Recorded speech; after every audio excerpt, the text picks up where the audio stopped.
Somebody gave me a little picture of Papaji some years ago in a nice little like Santa Fe type frame, and they had cut out a little, just taken a sentence out of something he had said sometime. He said the whole range of everything.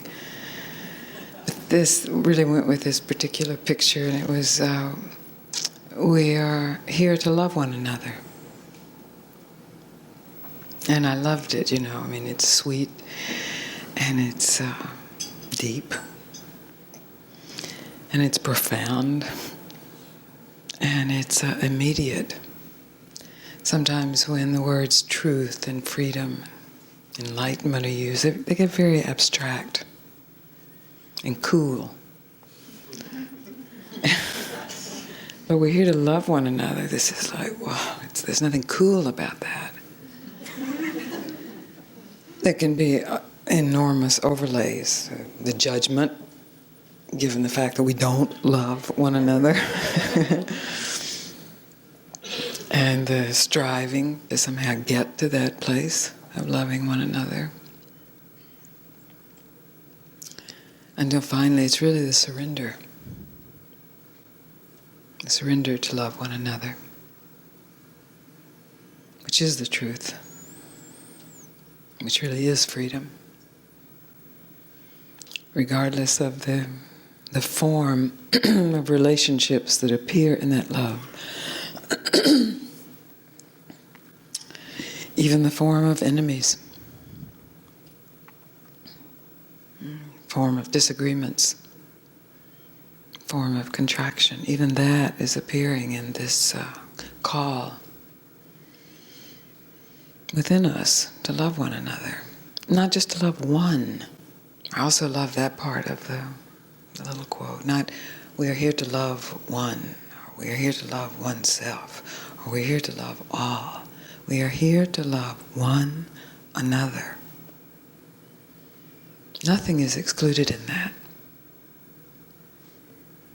Duality is not excluded. Non-duality is not excluded. Everything is included.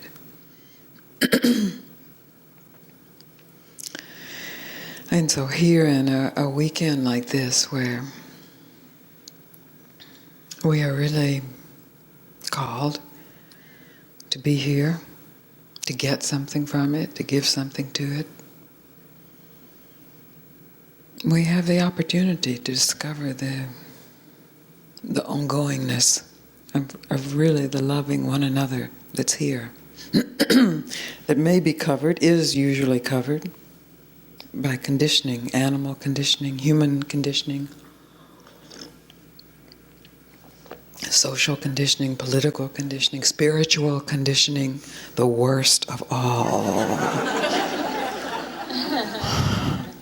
Because in that you hate yourself.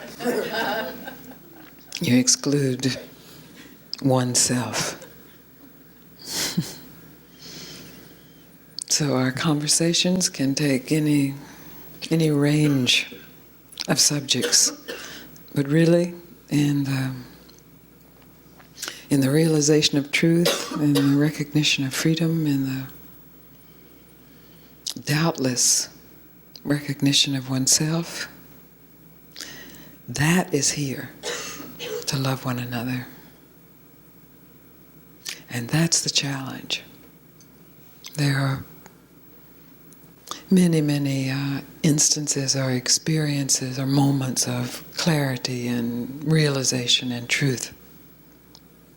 And as everyone knows in this room at least, following that, there is the struggle of the mind to hold and keep that, to use against one another.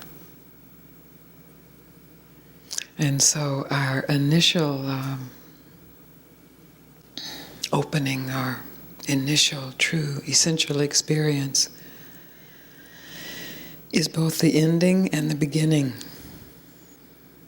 And the ending is really the ending of identifying yourself as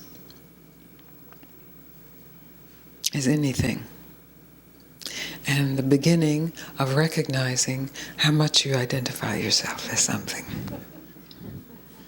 That's the vigilance.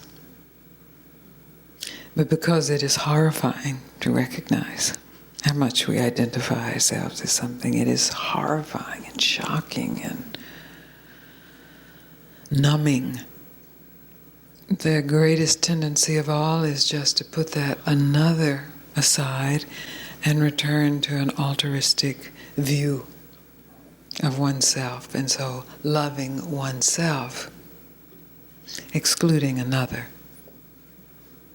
So the real challenge is to include all. Every aspect of yourself, even the aspect that hates, can be loved. Because who you are is more than the sum of your parts.